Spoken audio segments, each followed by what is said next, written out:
I believe 2 or 3 years or so of having on this program a section called Conversations with the NHT. And I find it to be a very valuable feature in this program, where I gain a lot of understanding about how they work. And not only do I get it, but I've had comments from a lot of listeners about how it develops their understanding and their knowledge of what the NHT provides. I begin there because, having listened to the presentation of the leader of the opposition, I've heard him speak of some plans in terms of home ownership, in terms of initiative geared to public sector workers, initiatives intending to benefit young homeowners below 35. And I hear him speak of a rent-to-own policy. And each of those proposals sparked in me a bit of recall. The first, which is the last point I dealt with, is the issue of rent to own. The first time I think I heard the idea in Jamaica, it came from Damian Crawford. And thereafter, I believe I heard it from Andrew Holness, Prime Minister, indicating that the rent to own is an arrangement that the government intends to bring on stream. He didn't credit Damian Crawford with the idea, but he did say it was coming. And I believe at the moment there is a rent-to-own program that is offered by the NHT. As to whether there is a take-up of it, that is something I think we need to get some clarity on. First, we also need to get whether they do have it, because of the conversations that I've had with the NHT here. I understand that it is something that is available. As to take-up rate, that's another matter. But on top of that, having heard Andrew Holness, and more importantly, having now heard the opposition leader, Mark Golding, promising it as a policy plank, I have some thoughts on this, and I think the NHT needs to speak to us on it. But let me take a break and come back with you. Spark will transform Jamaica's roads with 45 billion of your Jamaican dollars to fix your roads, pipelines, and connectivity. Jamaica, let us step. Policy. I find it problematic for a number of reasons. One, I do not understand that NHT has the capacity to be a large-scale landlord, to be in the business of collecting the rent. And inherent in a rental contract is the issue of maintenance, the need to go into inspect.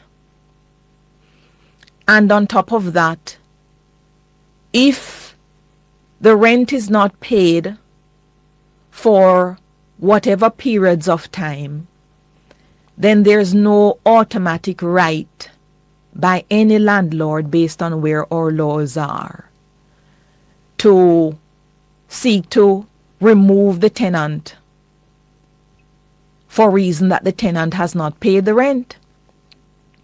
You'll have to demonstrate that you need the premises for personal use before you can actually move a tenant who has given some rights, has been given some rights in law.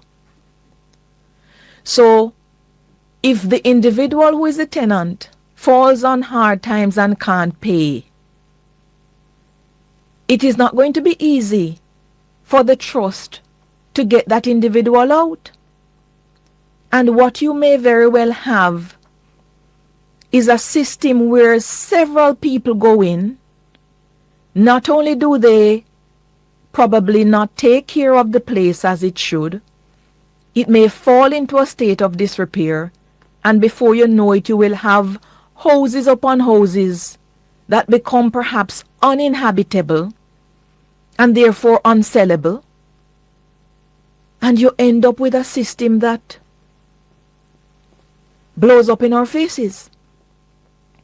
On top of that, my understanding of this thing of an option to purchase, it's a very specific thing in law, where even when you give somebody an option to purchase, it has to be so formalized and some money needs to be involved in the process, so that where somebody is paying rent monthly for the premises, I don't know that the rent that is being paid for occupying the premises from month to month can be properly considered a deposit over time on the house.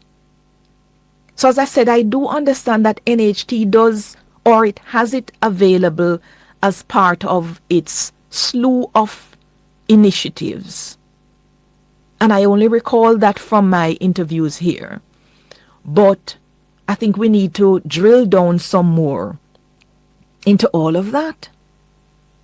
Yeah, and the last thing you want NHT to be tied up doing is employing a battery of lawyers who will have to be going to court to be seeking orders for possession of premises to put people out of houses if and when things fall through the cracks. Yeah? So I am not very much enamored to that policy, which, as I understand it, has its birth through Damian Crawford in this jurisdiction, and I recall Andrew Holness saying it is there, and I now hear it a plan being told by the leader of the opposition. There are a lot of pitfalls in it, and I think we need to understand a lot more. But on top of that, it is becoming very clear to me the differences between the thinking of, let's say, the finance minister under the current administration and the thinking of the opposition in terms of policy directive on matters concerning the economy.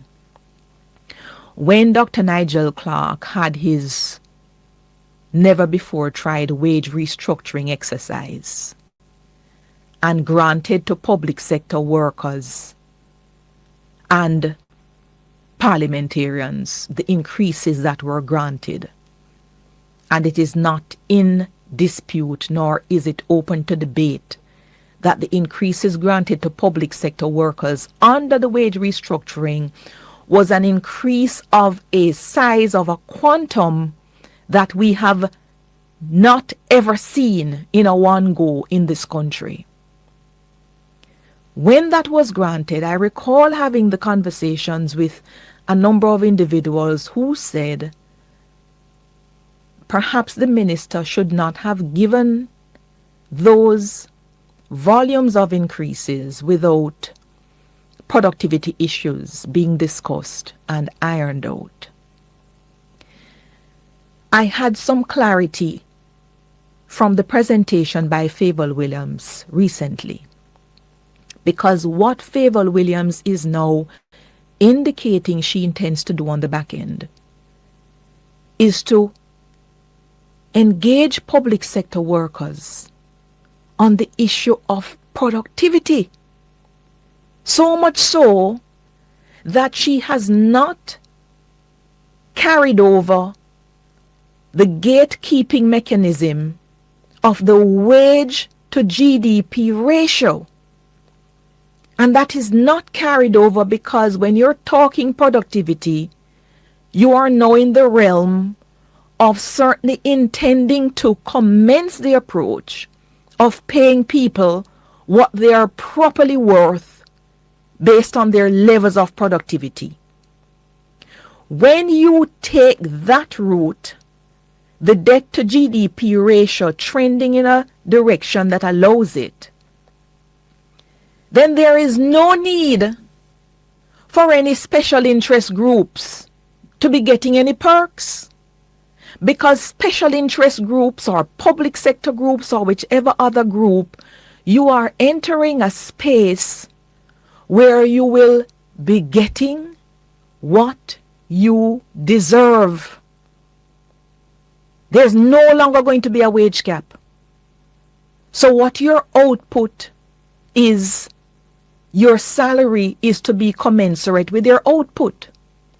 That being the case, it really doesn't matter very much what the interest rate is at the NHT, because if you get what you're worth, you can get your mortgage and you can get it at 1% and you're fine.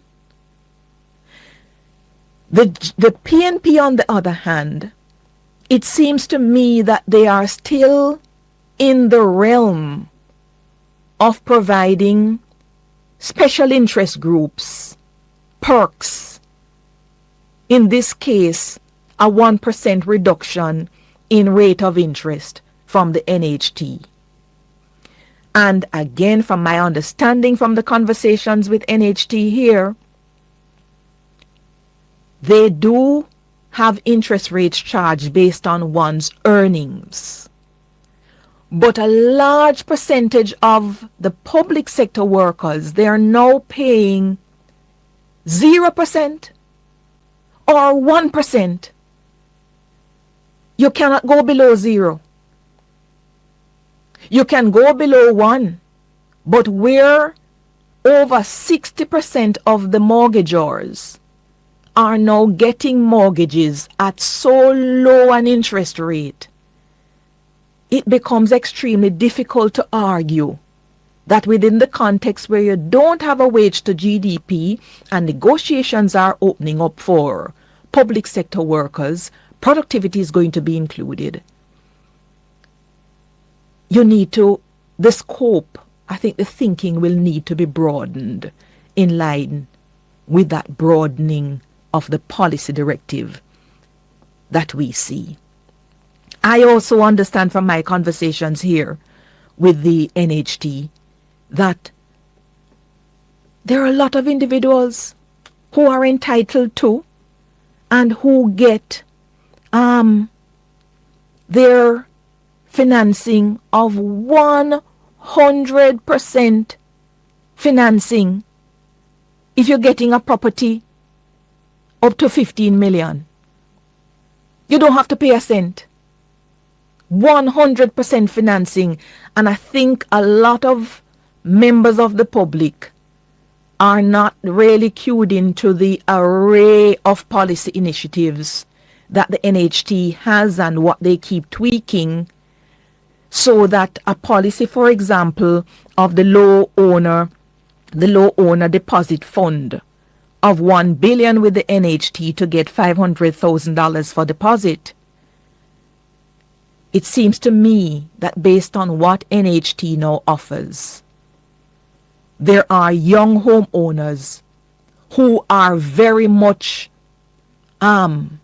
qualifying for a benefit akin to or even greater than what has been announced by Mark Golding. In fact, his 500,000 initiative is for a contributor who's been contributing for 2 years or more. But for the NHT simpliciter, all you need to be contributing for is 12 months. And once you're contributing for 12 months and your income is minimum, and in this case minimum means so long as you are at minimum wage and above, then you qualify. And you can even qualify for the 100% financing. On top of that, they have the contribution refund that they make available to you to assist with a lot of payments. Yeah? I start here, and it's not going to be something that ends here. But some of the ways in which I listen and I hear the things as, okay, this is not really new, and let's compare with what is now existing to see whether what is being proposed is as revolutionary as others are thinking. It doesn't seem to me to be so at all on this particular matter. But I think we'd benefit a lot from some more clarity from the NHT.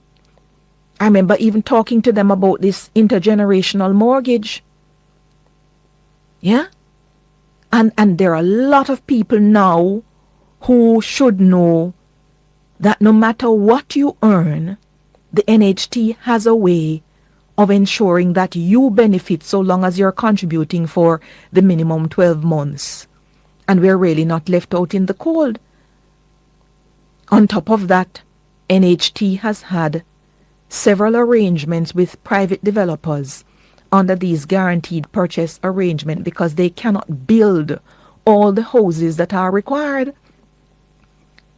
But at the same time, depending on what government says, sometimes the private developers will move the price of each house to match the government policy. So one has to be very careful about on what is the additional sums being tacked on to, so that it is the intended mortgager who actually benefits and it doesn't end up going in the pocket of these private developers with whom NHT has their arrangements. The bottom line is a lot of what is said is not new to me, and it is not as glowing as meets my eye on this point. There's more, but those are my thoughts for now.